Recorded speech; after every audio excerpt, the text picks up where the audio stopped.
Hello, welcome to the second class of course Power Electronics of Module 2. In today's class, let's discuss about the thyristor's gate characteristics. In our previous class, we discussed about the thyristor's characteristics. When you consider the thyristor characteristics, we are going with respect to two possibilities, that is varying the voltage. With respect to voltage, there will be variation with respect to current there. In the gate characteristics also, you will be varying the voltage, and based on the voltage you will be having a current. There will be difference between a gate characteristics and a VI characteristics. Let's see that. Thyristor gate characteristics.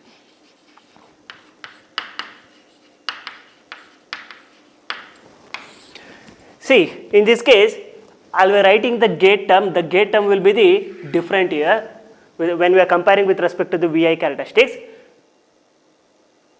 So when you consider the VI characteristics also, we will be writing a two-dimensional waveform where it will be having a x-axis and a y-axis. In one axis we will be writing a voltage, and another axis we will be taking the current. Well, the input will be a voltage here. Based on the variation of the voltages, we were writing the variation of the current. But in this case, also we will be taking a voltage and a current. But due to the gate characteristics, in our VI characteristics, we will be writing simply, that is current and a voltage, where this current will be measured across the flow of current, that is anode to cathode, and also this voltage will be applied across the anode to cathode. That will be mentioned as an VAK and IAK in your VI characteristics. When you compare with your gate characteristics, I will be writing it as an gate voltage. I will be applying a gate voltage, and based on this I will be getting a gate current. This will be my gate current and this will be my gate voltage. And based on this, I will be having a variation of gate current with respect to gate voltage here. See, in this case what happens, I will be applying some input drive here. So based on this input drive, see, I will take this as a 1 values.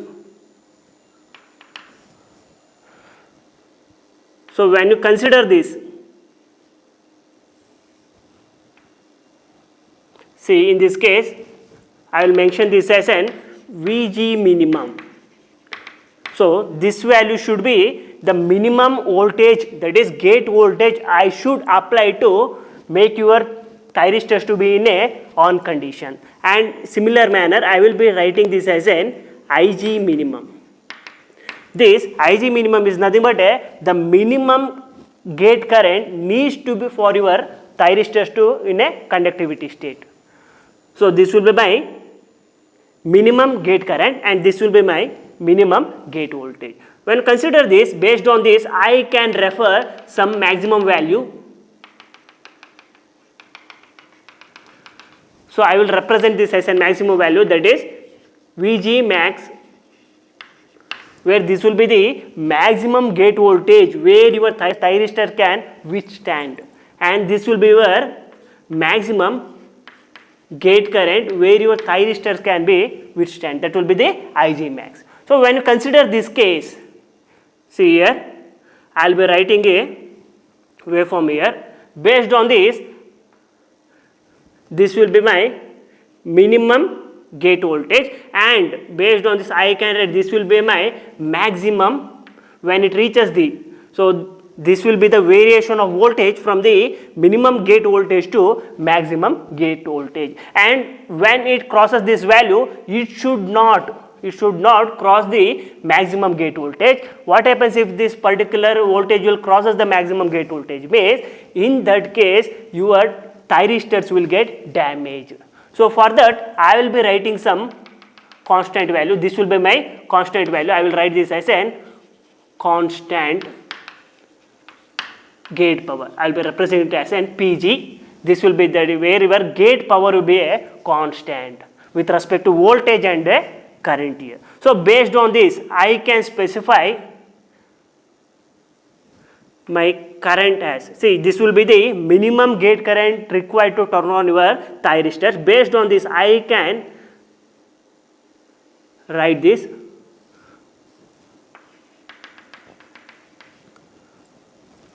So, this will be the safe operating area for your thyristor. See here, I will be marking the shaded part for this particular area, where this is dotted area will be the safe operating area for your thyristors.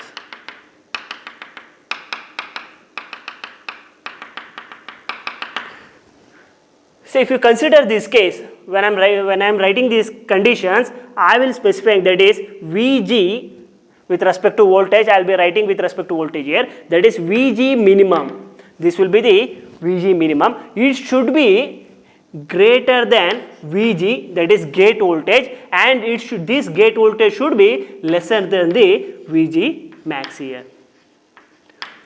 So if you satisfy these conditions in your y-axis, what happens here? Your Vg, that is nothing but a gate voltage, that will be the y-axis. In this condition, this gate voltage should be greater than this minimum value of the gate voltage. That means from this point, it should be start from this point, where it should be greater than this point, and where this gate voltage should be lesser than this maximum gate voltage. So your gate voltage should start from this point and it should end from with respect to this point. So whatever the area it will be covering from this point to this point, that will be called as an volt gate, that is gate voltage, where this will be the safe operating area for your thyristor. In a similar manner, when I am specifying the current with respect to gate current, I will be writing it as an gate current, that is minimum gate current should be, that your gate current should be greater than this minimum gate current, that will be this point, and this gate current should be lesser than the maximum gate current. So this will be this point. So when you consider the current, I will be specifying with respect to the x-axis, where your gate current should be greater than this point and should be lesser than this point, and whatever the area it will be covering with respect to this point, that will be considered as an safe operating area for your thyristor under the gate characteristics of a current. So when you combine these both with respect to voltage and a current, when I am combining both voltage and a current with respect to gate characteristics, I will get a safe operating area in this form. So this will be the safe operating area where I have written the dotted points in your waveform here. So why I am writing the safe operating area for your thyristors means, with respect to thyristors gate characteristics means, this will specify the safe operating area, where that safe operating area will be specifying the that is your thyristors will never damage when it is operating within this area. So when it is crosses this area, your thyristors will get damaged due to over voltage or a overflow of current. And when your thyristors is not having a minimum gate voltage or a minimum current flowing across the anode to cathode, that means your thyristors will never move to the operating state. That is nothing but your thyristors will be in a off state where it will never move to the on conditions. So one should be think about the gate characteristics means when you want in an initial state, I will be representing it as 0, in initial state where your voltage and current will be a 0 value, where you will be having some threshold value, that is minimum value to turn on your thyristors. So that will be considered as an minimum gate voltage and a minimum gate current. When it crosses this particular point, your thyristors will move from a off state to on condition at this particular point, and after this whatever the values it will be increasing, it will be in a operating condition, that will operating in a safe manner, and up to certain value, that value will be called as a maximum value with respect to voltage and a current here. And when it crosses that particular value, your thyristors will get damaged. To protect your thyristors from a damage, I will be writing some constant, that is power gate characteristics with respect to voltage and a current. This is with respect to thyristor's gate characteristics. Next one is I'll be writing different methods to turn on your thyristors, that is turn on methods.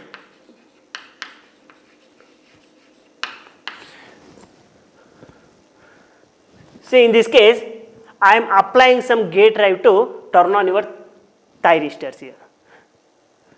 In a similar manner, what are all the different ways to turn on your thyristors? Means you will be having 5 different types of turn on methods for your thyristors. The first one will be the gate drive, and the second one will be the high forward voltage,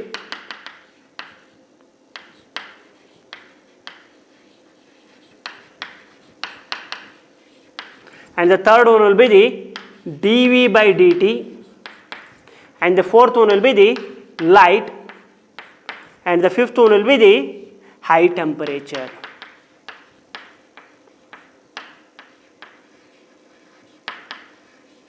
These are all the 5 different methods to turn on your thyristor. Before explaining this, I will take one waveform, where with respect to this waveform it will be very easy to explain the different types of thyristors to turn on. So if you consider the VA characteristics, I will take an example of a SCR characteristics, that is VA characteristics of a SCR. When you consider the VA characteristics of a SCR, you will be having a 2 axis, that is X axis and a Y axis. When you consider the X axis, I will be representing it as an voltage, where that voltage will be flowing from anode to cathode. In a Y axis, I will be taking a current, where that current will be flowing across anode to cathode here. And in a reverse direction, it will be a current, whatever the current flowing, that will be a negative current that will be across anode to cathode, and with respect to voltage, that will be negative voltage that will be across the anode to cathode. This is with respect to SCR characteristics, and this will be the origin point, where your X axis and Y axis will be 0, 0, that is nothing but your voltage will be 0 and your current will also be 0 in these conditions. So in this case what happens, you will be applying some voltage, so that voltage will be increasing, and in this case you will be having a forward breakover voltage. So this will be the forward breakover region, that will be considered as an V suffix BO. So when the voltage is increasing but your current is not increasing with respect to Y axis, whereas there will be a very little bit of current will be flowing after increasing your voltage also, that voltage will be around in a terms of milliampere. So you gradually will be increasing the voltage. So when your voltage will reaches the forward breakover point, what happens here, your current will be gradually increases. In this condition, your current will be gradually increases. At that conditions, your thyristors will be in a turn on condition.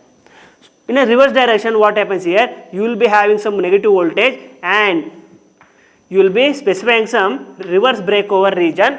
When it crosses the reverse breakover regions, your thyristors will get damaged. This is with respect to VA characteristics of a SCR.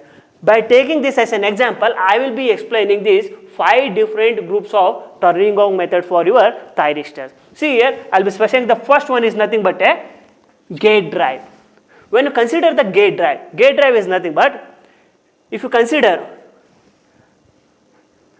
I will be specifying it as an this will be your SCR symbol, this will be the anode, this will be the cathode, and in this case you will be having a gate. See here, this will be the symbol for your SCR. It will be having a 3 terminal, that is anode and a cathode terminal, and you are applying a input across the gate terminal. These are all the 3 input terminal for your SCR. If you consider this case, consider here, I will be specifying the first turn on method is a gate drive. Gate drive means, in this case I am applying a input across the gate terminal. When you consider the SCR, I am applying input across the gate terminal, that is whatever the gate terminal by applying across this condition, that will be considered as an gate to cathode. So based on this gate terminal input, the current should flow across the anode to cathode. Well, I will be considering it as an forward directions. So in this case, in initial, there will be no current flowing across the anode to cathode because I am not applying any gate voltage across this gate terminal. And depending upon this gate drive, I am initiating some values of a voltage across the gate terminal. So what happens here, I will be applying some gate voltage across the gate terminal where your voltage will be gradually increasing.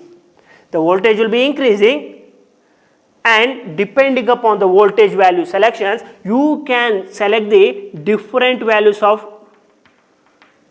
turn on method. See, in this case, I will be specifying it as an Ig1, this will be the Ig2, and this will be the Ig3. In this condition, if you consider this Ig3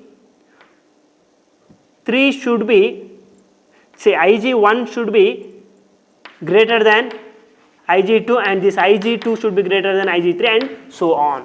This condition should be satisfied with respect to turning on this method. So depending upon the selection of the gate drive, you can turn on your thyristors at a different points here. Based on this, if you consider the gate drive, I will be selecting the different gate values where it can turn on your thyristors at any particular point. If you consider this case where I can turn on the thyristors at the Ig3, or I can turn on your thyristor at a Ig2, or even I can turn on your thyristor at a Ig1. This way you can select the appropriate turn on values with respect to gate drive. And the second one will be the high forward voltage. If you consider this high forward voltage, I will take the same VI characteristics. I will be considering the SCR as a example for your high forward voltage. In this condition also, I will be considering the forward bias conditions. When you consider the forward bias conditions, so your voltage and current will be a zero value at the initial state. I will be applying some voltage here. I will be specifying it as a high forward voltage. I will be applying some voltage here. So what happens here, when the voltage increases, if you consider this SCR, the voltage will be increases, but there will be no variation with respect to current. There will be a little bit of current that will be called as an leakage current, or it can also be called as a latching current, where with respect to that leakage current and a latching current, your thyristors will never turn on in these conditions. After increasing the values of this particular voltages, I will be specifying some voltage value here. This voltage will be called as an forward breakover voltage. This will be the forward breakover voltage. When your voltage crosses this particular forward breakover voltage, to protect your thyristors from the damage, you will be applying this forward breakover voltage. When it crosses this will be act like a threshold for your thyristors. When it crosses this particular forward breakover voltage, your thyristors will suddenly switch over from the off condition to on conditions, and the current will be increases exponentially in these conditions.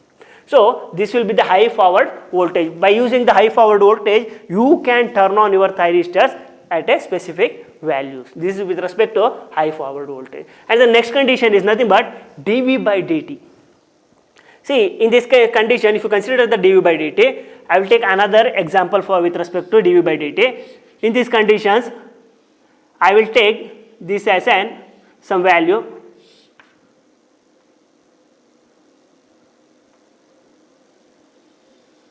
See, I will take this as a gate voltage, and this will be the gate current. Let's take this as an example of SCR. In SCR also, this dV by dt is nothing but changing of its states from one condition to another condition. That will be considered at this particular point, that is switch overing point, that is moving from off condition to on condition. That will be considered as an switch over condition. That will be the dV by dt. If you consider this condition, what happens here, the voltage will be minimum in this condition, where when the voltage increasing, the current will be reverse in this condition, the current will be decreasing. That values will be considered as an dV by dt, that is changing its states from a one value to another value. Appropriately, the changing current will be considered as an di by dt. Di by dt will be considered for the turning off of your thyristors. The dv by dt will be considered for turning on. This is with respect to dv by dt condition. And the fourth one will be the light. If you consider the light means the light will be act like a source.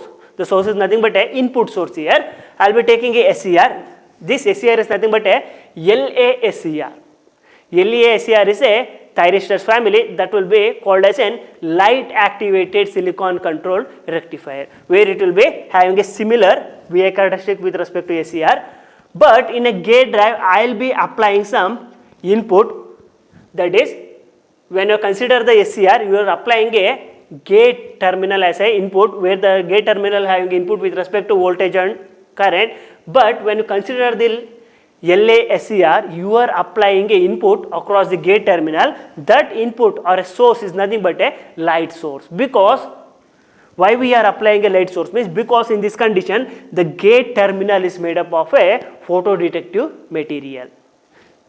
Based on the photodetective material, that photodetective material will absorb the light source to activated devices. So in this condition, what happens? In this condition, I will be applying some light sources, where these light sources will be passing across your gate terminal. When it is passing across the gate terminal, what happens here? Before applying the gate terminal, your voltage and current will be a zero value. That is, voltage will be 0 and current will be 0. That point will be considered as a 0, 0.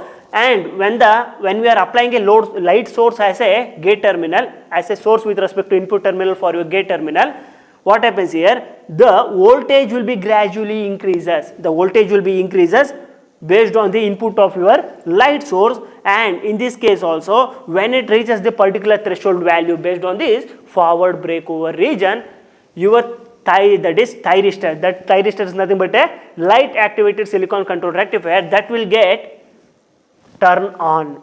That will move its state from a off condition to on condition. That will be called as an high temperature. And next one will be that will be called as an light source. And the last one will be the high temperature. If you consider the high temperature, this will be the another term. High temperature means you are applying some temperature.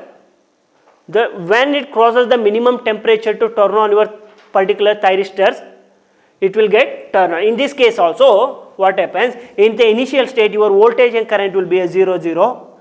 When you are applying some values, that is temperature as a input with respect to your gate drive, your voltage will be increasing, and when it get the appropriate values of voltages with respect to temperature, your thyristors will get turned on. That will be called as then the minimum temperature to turn on your thyristor. When it crosses that particular value, your thyristors will get turned on. That will be called as an high temperature to turn on your thyristors. In this condition, you can also use as a metal as your gate terminal, where that metal will be attract the high temperature values. Based on that, it will get heated and your thyristors will get turned on. This is with respect to turn on methods for your thyristor family. I have explained the 5 different groups to turn on. The next one will be the turn on dynamics.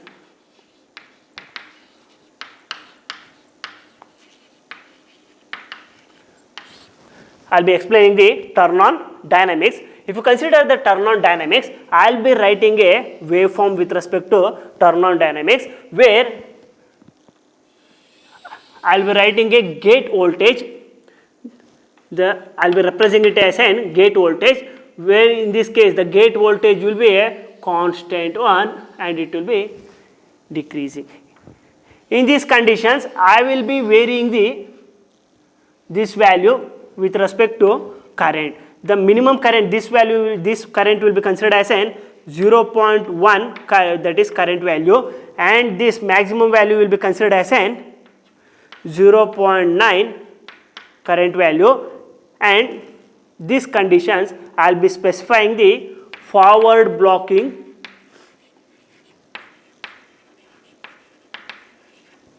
this will be my forward blocking voltage.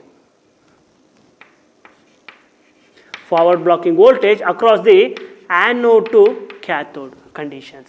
See, in this condition, if you consider I am applying a gate current across your thyristors. When you are applying a gate current across the thyristors, this will be the minimum current and this will be the maximum current with respect to turn on your thyristors. I will be specifying this. So, if you consider this case, see here, when you consider the gate terminal, when you are applying a gate current across your thyristors, in the initial conditions where your current will be 0 and it will be gradually moving to turn on your thyristors. So, whatever the values across this particular, this will be considered as an off condition of your thyristors in this condition. So, once your current is maximum, when it reaches the peak value of your current, that particular point will be considered for variation of your voltage and current across the anode and a cathode here. The voltage will be read across the anode to cathode voltage, but the current should be recorded across the anode. That is, the current will be considered as an anode current, but the voltage will be considered as an anode to cathode voltage here.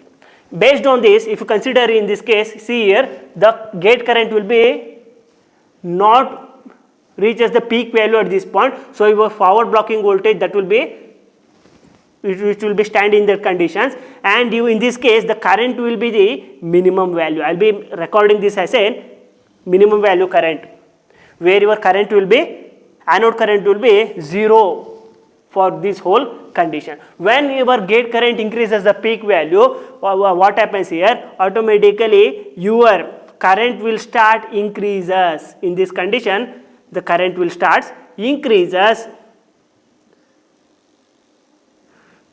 where the minimum current to turn on, that minimum current to turn on your thyristor is nothing but 0.1 of the anode current, that will be called as an delay time. This will be your delay time. So, after the delay time, across the delay time, your forward blocking mode will be, that is voltage across the anode to cathode will be in a forward blocking mode. So, your voltage will also be constant with respect to these conditions, and when it crosses the delay time, your current will be linearly increases. In this condition, your current will be linearly increases, and when it reaches the maximum current of the anode, it will be constant. The current will be constant at that conditions, and with respect to voltage across the anode to current, after the delay time, your voltage across the anode to cathode will be decreases,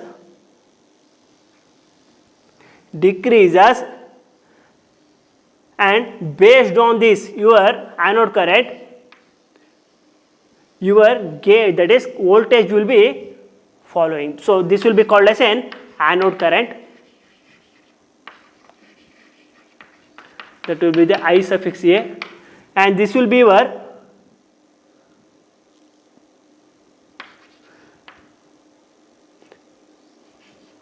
anode to cathode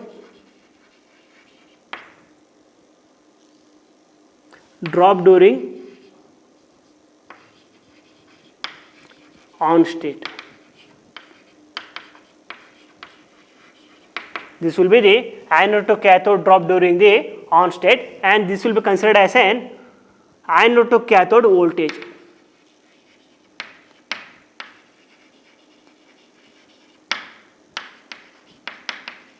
That is V suffix AK. In this condition, see here, this will be the delay time, and whatever the values, this will be considered as an one value. So, in this condition, whatever the value, this condition will be called as a rise condition, that is rise time. See, across the rise time, your current will be increases to the values of a peak condition here, and your voltage, that is anode to cathode voltage, will be decreasing.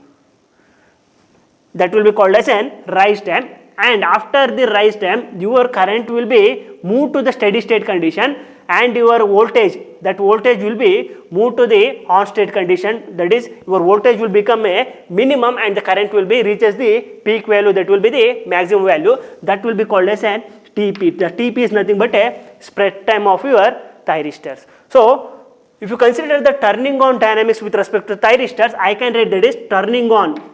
The T on should be equal to delay time plus rise time plus spread time of your thyristors.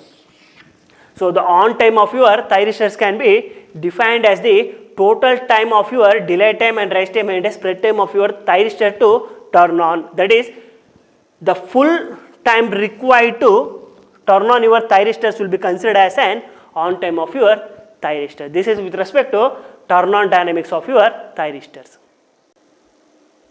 Next topic will be the thyristor turn off.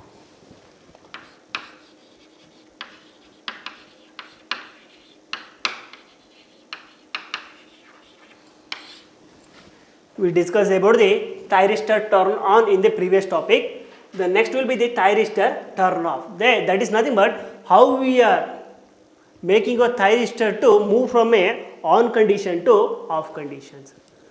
This will be learned in this condition. So in this turn off method, you will be having a two condition, that is one is natural commutation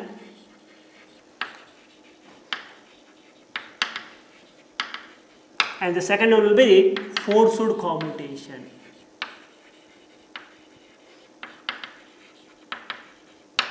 The commutation is nothing but your turning off method of your thyristors will be considered as a commutation. That turning off your thyristors can be of two different types. One will be the natural commutation and another will be the forced commutation.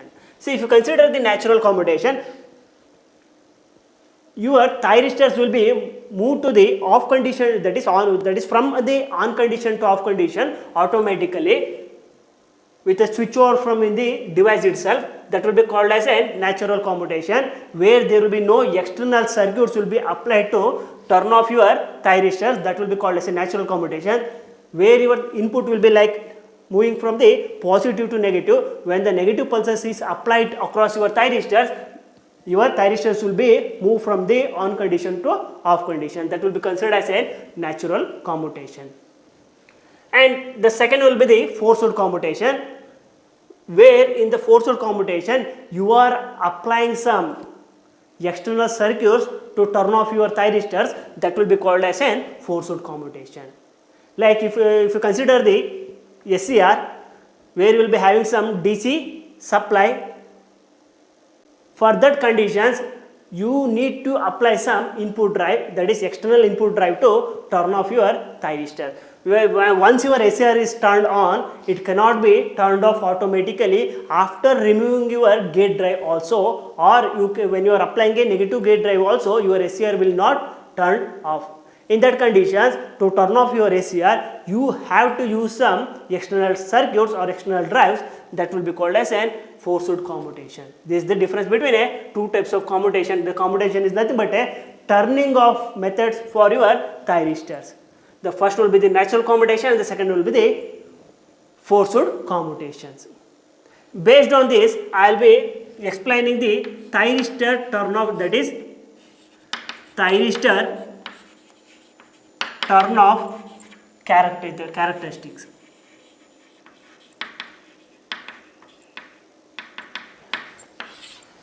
So for this also I will be taking a waveform with respect to thyristors. The first will be the gate current, or let it be current across the anode to cathode, where I assume at the initial state this will be the origin, this will be the 0.4 for your current. I assume that is current will be maximum because your thyristors will be in a on condition at the initial state, where I am applying some external drive to turn off your thyristor. That means your thyristors will be in on condition. When your thyristors will be in on condition, the current across the anode to cathode will be maximum at these conditions. So this will be the on condition. When the current across the anode to cathode is maximum, the thyristors will be on. At that conditions, what happens here? I will be measuring the voltage. This will be the voltage across the anode to cathode. The voltage will be minimum. The current will be maximum. the voltage will be minimum across the anode to cathode, while your thyristors will be in a on condition. And I am forcing these thyristors to turn off. This force, that is this moving your thyristors to turn on, that is turn off from the on state to off state, can be of two methods. That is, I can use the natural commutation or a forced commutation. Both can be accepted based on the what type of devices we are using for your circuit. So based on this, I will be applying some commutation that can be of natural commutation or forced commutation. When I am applying a commutation, your current will gradually reaches the minimum value.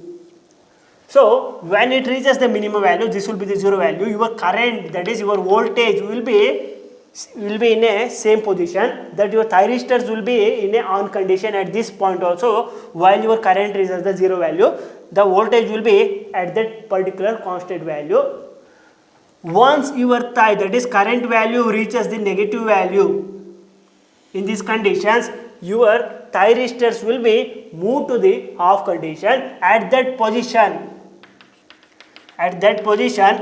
whatever the voltage, that will be gradually decreases. The voltage will be gradually decreases at that particular point, and when it, that is current reaches the negative of the peak value, and after reaching the negative of the peak value, your current will move to the zero value. At that conditions, what happens? Your voltage will be constant with respect to the negative value. So this time will be considered as an TRR, and this will be considered as an TGR. So in this condition, the TRR will be considered as an reverse recovery time,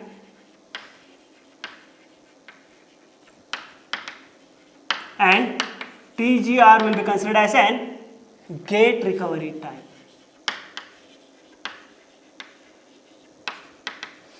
So based on this, I can write the T off will be equal to TRR plus TGR. This is with respect to thyristor turn off characteristics.